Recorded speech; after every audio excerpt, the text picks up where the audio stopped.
सुनसी सत्यसी हमारी पूजई मन कामना तुम्हारी मंगल भवन मंगल द्रभूस दशरथ यजर बिहारी केहूँ सोमति अनुहरई अब उमा शंभु संवाद भयो समय जही हेतु जही सुनि मुनि मिटहि विषाद। अब मैं अपनी बुद्धि के अनुसार वही उमा और शिव जी का संवाद कहता हूँ। वह जिस समय और जिस हेतु से हुआ उसे हे मुनि तुम सुनो, तुम्हारा विषाद मिट जाएगा।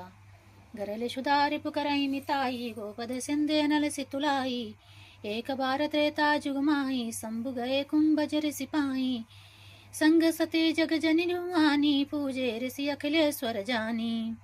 एक बार त्रेता युग में शिव जी अगस्त ऋषि के पास गए। उनके साथ जगत जननी भवानी सती जी भी थी। ऋषि ने संपूर्ण जगत के ईश्वर जानकर उनका पूजन किया। राम कथा मुनिवर जब बखानी सुनी महेश परम सुख मानी। ऋषि पूछी हरि भगत सुहाई कई शंभु अधिकारी पाई। मुनिवर अगस्त जी ने राम कथा विस्तार से कही जिसको महेश्वर ने परम सुख मानकर सुना। फिर ऋषि ने शिव जी से सुंदर हरि भक्ति पूछी और शिव जी उनको अधिकारी पाकर रहस्य सहित भक्ति का निरूपण किया।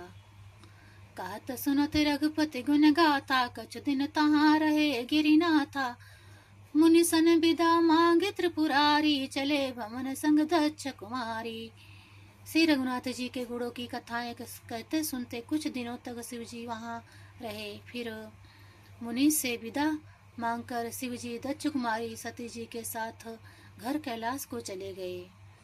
तही अवसर भंजन मही बारा हरि रघुवंश लीन अवतारा। पिता वचन तजि राजू उदासी दंडक बन विचरत अविनाशी। उन्हीं दिनों पृथ्वी का भार उतारने के लिए श्री हरि ने रघुवंश में अवतार लिया। वे अविनाशी भगवान उस समय पिता के वचन से राज्य का त्याग करके तपस्वी या साधु वेश में दंडक वन में विचर रहे थे। गरल सुधारि पुकरहि मिताई गोपद सिंधे नर से तुलाई। सुन से सत्य शीस हमारी पूजय मन कामना तुम्हारी। मंगल भवन मंगल द्रमो दशरथ यजर बिहारी।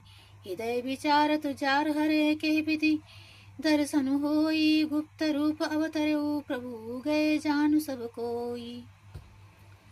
शिव जी हृदय में विचारते जा रहे हैं कि भगवान के दर्शन मुझे किस प्रकार से हों। प्रभु ने गुप्त रूप से अवतार लिया है। मेरे जाने से अब सब लोग जान न जाएंगे। शंकर और अति क्षोभ सती न जानई मरमु सोई। तुलसी दर्शन लो मनो डर लोचन लालची। श्री शंकर जी हृदय में इस बात को लेकर बड़ी खलबली उत्पन्न हो गई, परंतु सती जी इस भेद को नहीं जानती थी।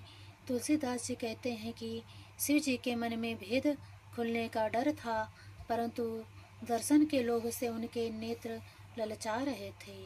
गरल सुधारि पुकरहि मिताई गोपद सिंधे नल सितुलाई।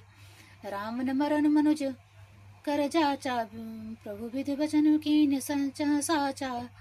जो नहीं जहाँ रहाई पछितावा करत विचार न बनत बनावा।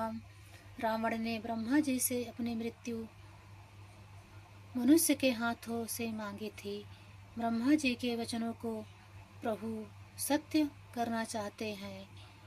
मैं जो पास नहीं जाता हूँ तो बड़ा पछतावा रह जाएगा। इसी प्रकार शिव जी विचार करते थे, परंतु कोई भी युक्ति ठीक नहीं बैठती थी। ए विधि भये सोच सब ईसा तई समय जाई दस सीसा। लीनी नीच मारी चहि संगा भयो तुरत सोई कपट कुरंगा। इस प्रकार महादेव जी ने ये चिंतन के वश में हो गए। उसी समय नीचे रावण ने जाकर मारीच का साथ लिया और वह मारीच तुरंत कपट मृग बन गया। करि छल मूढ़ हरि भय देहि प्रभु पतावत सब विदित न तेहि। मृग विधि बुध सहित हरि आए आश्रम दीन नयन जल छाए। मूर्ख रावण ने छल करके श्री सीता जी को हर लिया। उसे श्री रामचंद्र जी के वास्तविक प्रभाव का कुछ भी पता न था। मृग को मारकर भाई लक्ष्मण सहित श्री हरि आश्रम में आए और उसे खाली देखकर अर्थात वहाँ सीता जी को न पाकर उनके नेत्रों में अश्रु भर आए। बिरह बिकल नर इवर रघुराई, खोजत विपन फिरत दो भाई, कबहु जोग वियोग न जा, देखा प्रगट बिरह दुख ताके। श्री रघुनाथ जी मनुष्यों की भांति विरह में व्याकुल हैं और दोनों भाई वन में सीता जी को खोजते हुए फिर रहे हैं। जिनको कभी कोई संयोग वियोग नहीं है, वे प्रत्यक्ष विरह का दुख देख गया। गरल सुधा रिपुकर गरल सुधा रिपुकर ही मिताई, गोपद सिंधे अनल सितुलाई,